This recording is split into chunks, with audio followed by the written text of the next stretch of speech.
This is Dream Space from Factory International with me, Gemma Cairney. I'm an art lover, a broadcaster, and for as long as I can remember, I've always been interested in how the power of our imaginations can help us dream up new worlds for ourselves. In every episode, we're inviting a special guest to take over our minds, our imaginations, our dream space with whatever they want, creating their perfect lineup of art, music, inspiration, and more. Together, we'll create a new vision, pushing the boundaries of what is possible, asking what kind of art the world needs right now, and inventing tomorrow together. There's no limit to dreams, so open up your mind, get relaxed, and let's get dreaming.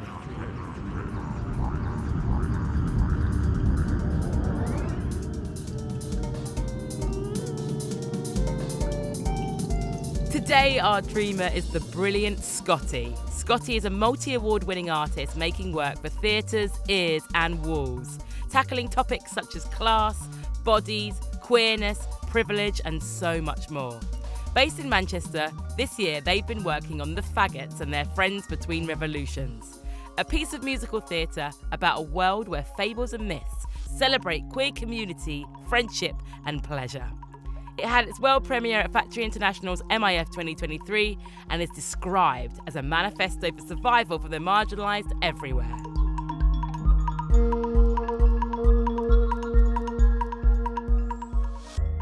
Today, we are joined by old pal of mine, Scottee. Hello, Scottee. Oh, hello. I know the special guest wasn't available today, so I'll just slide in.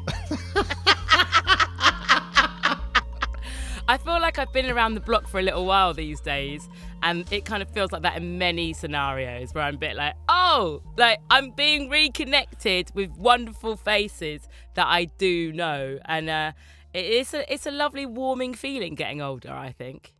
I mean, yes and no. I mean, there's certain things which it's really difficult to be generous and kind to yourself when you're living in such an age-obsessed capitalist. I mean, we're getting there. Look, you ask a question and I'm going to go full in. Situation. So I think aging is like an interesting one for me. I was thinking about this today in the shower because I remember being at one of your significant birthdays. I think it was your 30th birthday, so it was only a few months ago. Oh, yes. And it's interesting when you've known somebody for a period of time and you're you see how they change and what things they do in their life. And what I think getting older is about reprioritizing constantly. And the older I get, the more kind of not complacent I get, but some of the battles I'm I don't know if I'm ever going to win that one in my lifetime. I hear you. I absolutely hear you. Articulated very well, because I think I agree. Post-therapy, post-mid-30s, it all feels a little bit more gentle in my life, and it needs to be. It echoes a bit what you were saying about the fight or the drama or the energy, the activation, the activism. It's for me, again, exactly what you said, it's about prioritizing. And sometimes that's for me, it's prioritizing a softer, more tender sense of atmosphere. I think in our 20s, both you and I and the people that are around us, we were the capital that we had available to us was coolness, and we were angry and we wanted to change things and we were going to set this thing up and it's going to do this thing. And then you get to your mid-30s and you're I quite fancy a lie down.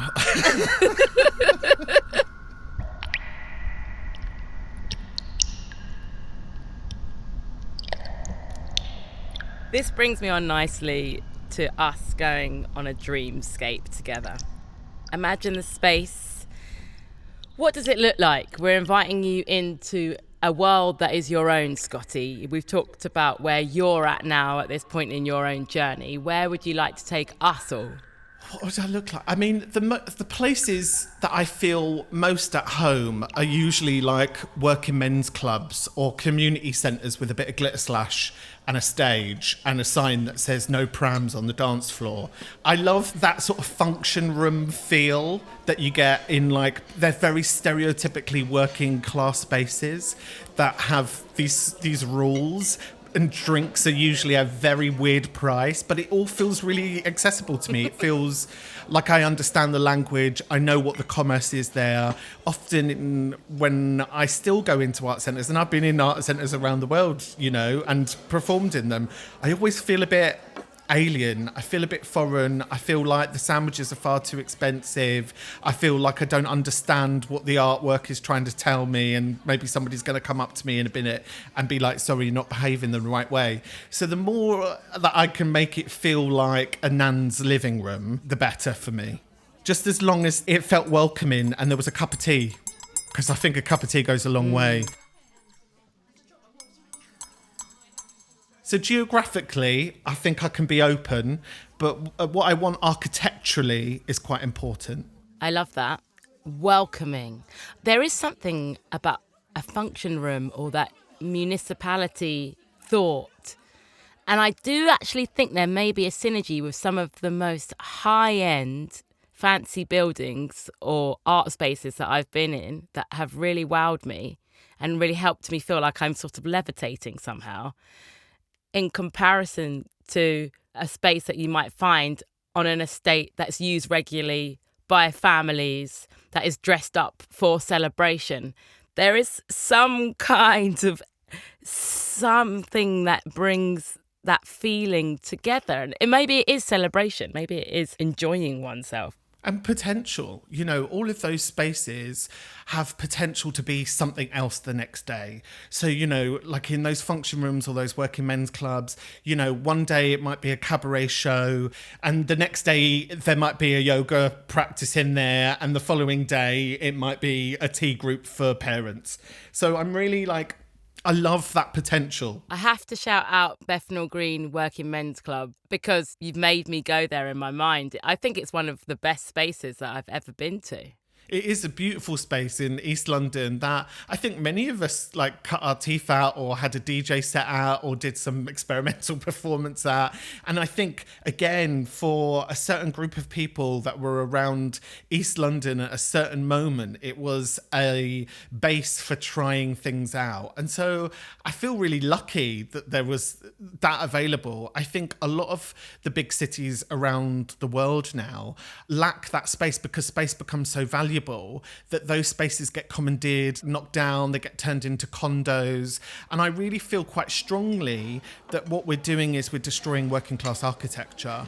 We're destroying the epicenters where people have had births, christenings, weddings, their first kiss. You know, these spaces that bring people together, they hold the answer to the question that a lot of arts industry people across the world are trying to answer in their head. Okay, so I'm imagining a carpet.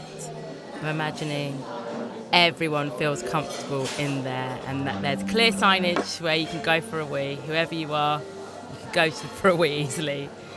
Cheaply priced drinks. What kind of beverages or snacks are available? I feel quite strongly about this. I think it needs to be a buffet. Okay. Because I think in all the art centres I've been to around the world, they charge a lot of money for a sandwich and it's never any good. And so I think it needs to be a buffet. Now, for those uninitiated with a buffet, I'm sort of talking plates and platters of things that people have made with love that you can pick and choose, otherwise known in the northwest of England as picky bits. And you can just you can curate your own meal. And I think that's quite important, actually. And I do have a very strong feeling. I have a very strong feeling about the dishes that I'd like to be on my buffet, if you would indulge me to go into this. Yes, please. I would like to call myself a connoisseur of potato salad, okay? Now, I've tried potato salad in various different cultures around the world, very lucky. And it's quite the contentious issue, a potato salad, because a kartoffel salad in Germany is not the same as an ensalada rusa in Spain. I've also had American potato salad. I've had Japanese potato salad. I've got my feelings about which one's the best. Japanese one, obviously. But everyone, mostly, sort of, in the world, has a version of carbohydrate with some form of, like, mayo-y type thing. But then the rest of it is really up for like debate about what goes into it. So I'd love to do a buffet of this is the most like Irish thing I've ever said. I would love to have a buffet of potato salads and giving people like the culinary experiences of potato salads from around the world. This sounds yummy. It's good because, look, okay, right, I'm going to go into it because I can hear that you're not convinced. In Germany, okay, I'm going to convince you. In Germany, the potato, given, bit of mayonnaise, they put a bit of mustard in it to give it a bit of, oh yeah, okay. And they also put apple in it. Okay. Exactly. Now, in Japan, they make it with very expensive branded mayonnaise, which makes it very rich. It's got lots of egg yolks in it. And they also put really neatly cut up bits of carrot in it, which I think is stunning. If you go to Spain, it's got like tuna and langoustine in it. It's quite camp. Stop it. Yeah, Langoustine. Langoustine. Yeah, big word for me. And in America, So I mean, fancy. it's less fancy. It's just, dregs of everything else. But, I think that is cultural exposure that we would be giving people via the buffet. Lovely. So it's almost artistic eating, right? I think food can be Well, art. yeah, but not in a Ponzi way. Not in a, here's 25 micro herbs on a potato way. Do you know what I mean? In a, knock yourself out, give us a $5 and you can keep coming back to the buffet as much as you like. That would be so popular. Anyone, anywhere wants to be able to keep going back and refill. Yeah, and also, when you're about to see a show or you're going to do this marathon of events that I've got planned for you, you're going to need the carbohydrate. All right, this is good. We've got our potato salad. We feel comfortable. It's so inviting.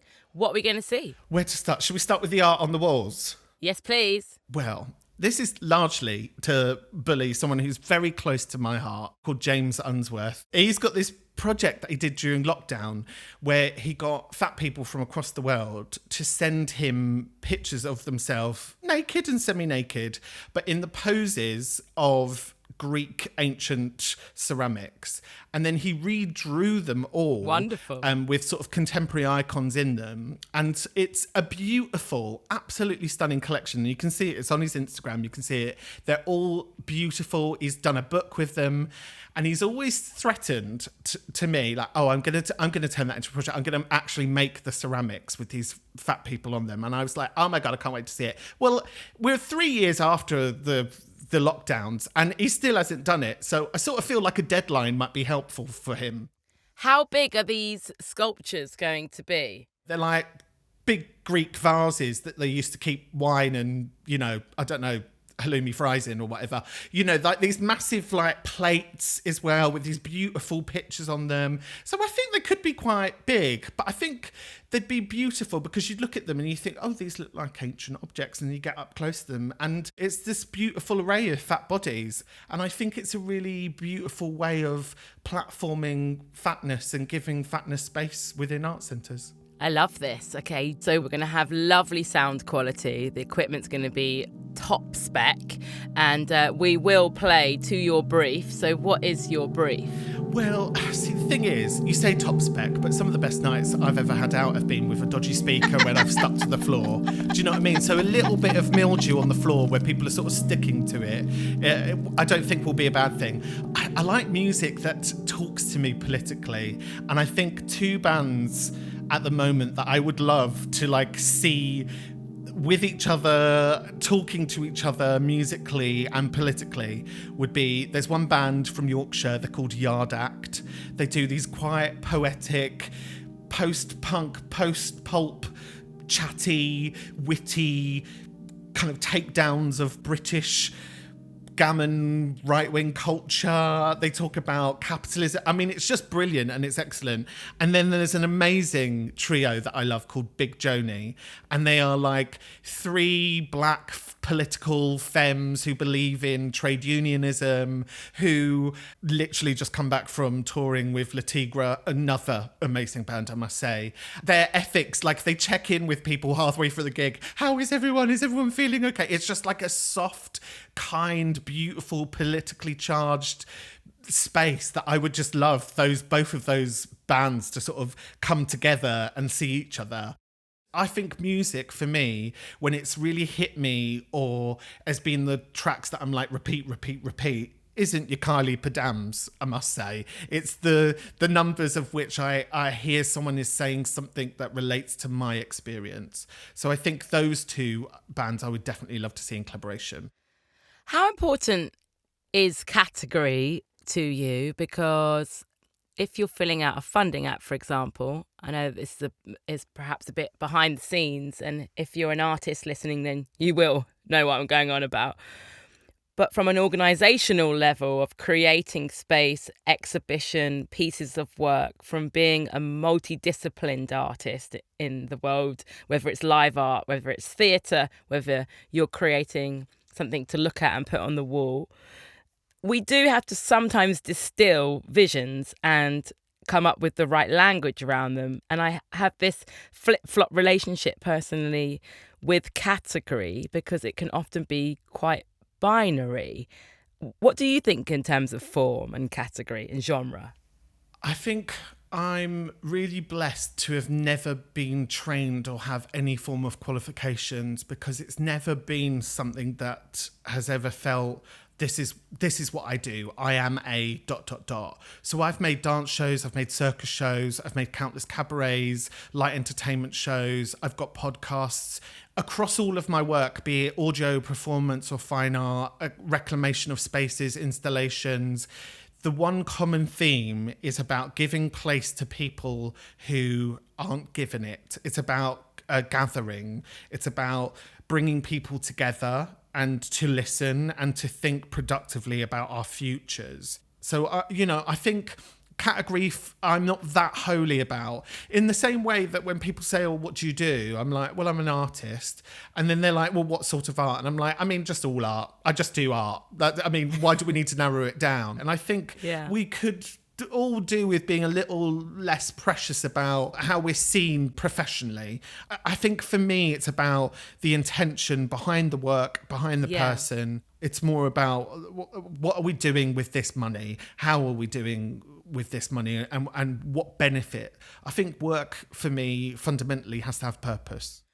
I'm glad that you mentioned the word money, because there are boards of people. There are companies, there are experts, consultants, etc. Perhaps listening to this right now, thinking, how can we buy this magic? How can we make sure that we fund this particular magic? And for want of a better word, the buzzword of authenticity, how can we capture all of this excitement and genuine sense of togetherness that Scottee could bring? How can we empower all those around us to get on board with the kind of conduit that is art? I think as an industry, the best thing that they could do was set fire to it. I think it needs to be radically rethought. I'm now of the age where I've been in my third cycle of some of these conversations that the arts wants to have with itself.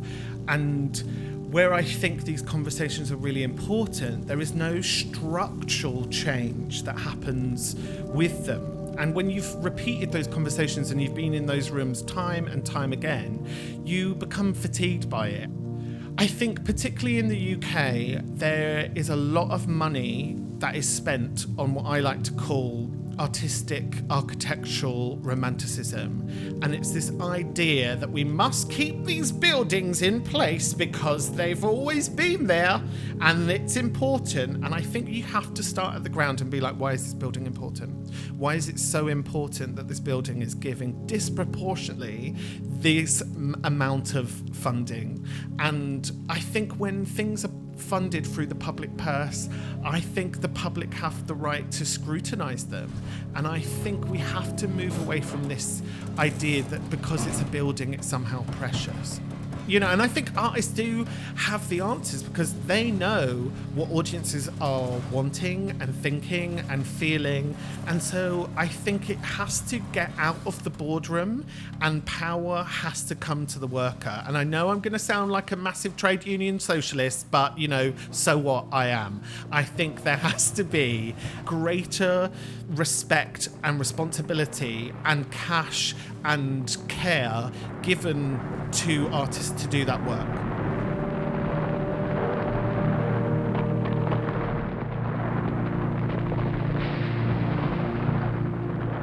In the dream space, how do we commission? How do you, at the helm of this space, find a way for audiences to come and enjoy really top quality, life-changing work?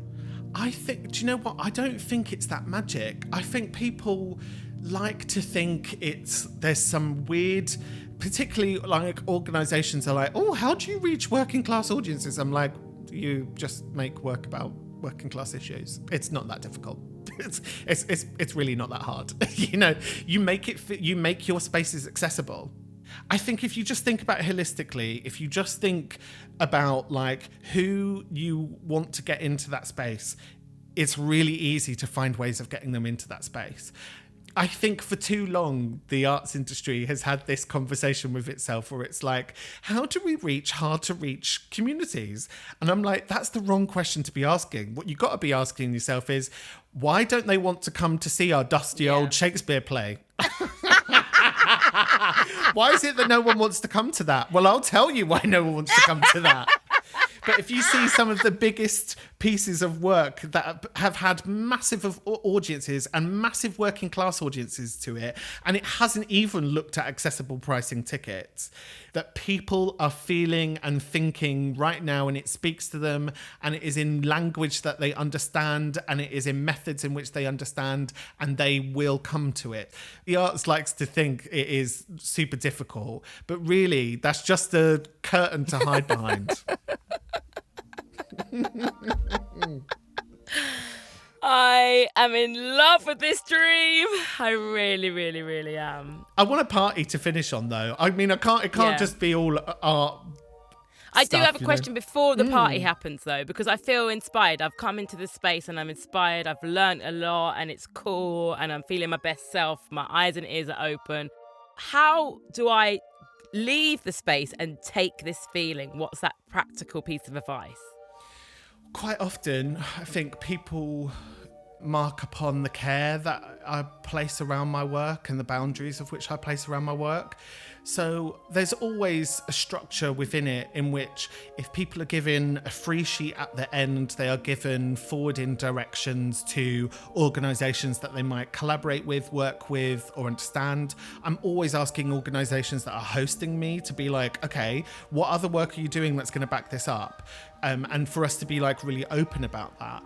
I think you putting work on stage isn't the exclamation. I think it's just the ellipsis, and that's 3 dots put together if you don't know what that means. And I think it's the start of that conversation. I think the expectation that art will change something is far too much expectation to put on artists' shoulders. I think what we're able to do is provide space in which people are able to galvanise. Yes.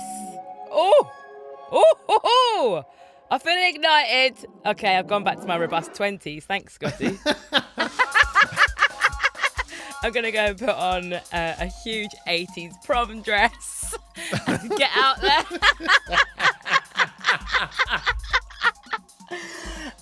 Okay, this is so exciting. Let's have a party. The prom dress is on. I'm feeling good. I've got my badges. I've met some great people. My phone is charging. The drinks are so cheap. Cheers. You're welcome. You got your little bowl of potato salad. Yes, seriously good. I do like the one with langoustines in. Told ya. So does it descend into mass party? 100%. Yeah, I think it's got to be queer euphoria, really. And some of the most informative nights that I've ever had that I've also been performing at, and it's very rare that you're performing at something or you've made something for a night that you then enjoy the night because, you know, you're usually in work mode. But every time I've ever performed at Ducky, I've had a brilliant time. Now, Ducky is a performance cabaret night that plays really decent music until 2 o'clock in the morning and has been running for the last 25 years. And when I was 18, I first got a gig doing a Saturday night there at the Royal Vauxhall Tavern, London's most notorious drag bar that's been there for donkey's years. And it felt like something changed within me. And throughout every London Pride, that in my 20s, Ducky would do, instead of doing Gay Pride, they did Gay Shame. And it was this amazing night that would happen in massive venues. And loads of artists were commissioned to make installations. I remember once doing one where we all had to represent a country because it was for World Pride, and I got Sweden out of the hat, and so I made couples come to this club night, and they could earn drinks vouchers by putting together IKEA furniture within a certain period of time. So like really ridiculous moments like that. So I would love Ducky to be hosting us with a Gay Shame, and I would love so much with all my heart for Roisin Murphy to be the headline act, because I mean, she's just Ireland's answer to Grace Jones. She's like weird and kooky. She's like the crazy aunt you wish you had. But the tunes. And I just think the magic of those things coming together would be a good giggle. I said descend into party. I'm going to change my language into, does it ascend into party?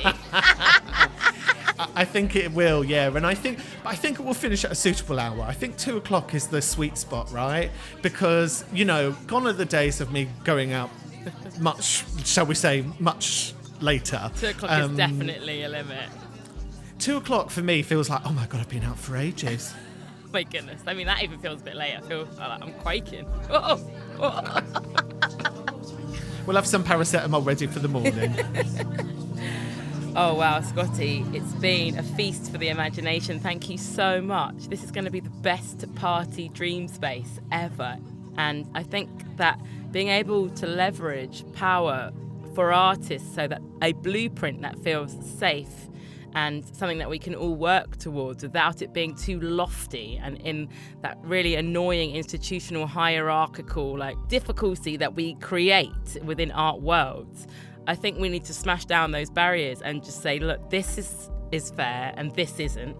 And let's make some fantastic work and let's have a great time. Yeah, because at the end of the day, as I like to always come back to, it's only art. It's only art. Do you know what I mean? Don't get your knickers in a twist about it. It's only a picture on a wall. That's the perfect end. I'm Gemma Cairney, and you've been listening to Dream Space from Factory International. Today you heard Scottee's vision, and you can join us next time as our guest takes us on a journey around their dream space. If you enjoyed this episode, make sure to like and subscribe to this podcast. Your support means a lot to us. If you can't wait until the next episode, you can head to Factory International's website to find out about more exciting artistic content on Factory Plus. And if you missed the last episode with the actor Maxine Peake taking us around her dream space, you can find it there too. Over and out for now. Thank you. I'll be back in your ears again soon. Dream Space was hosted by me, Gemma Cairney, and the series is produced by Tess Davidson and Katie Callan, with sound design by Femi Oriogun Williams and theme music by Carmel Smickersgill. The executive producer is Dan Jackson, and it is reduced listening production for Factory International, curated by Scott Smith and Alex Mannion Jones.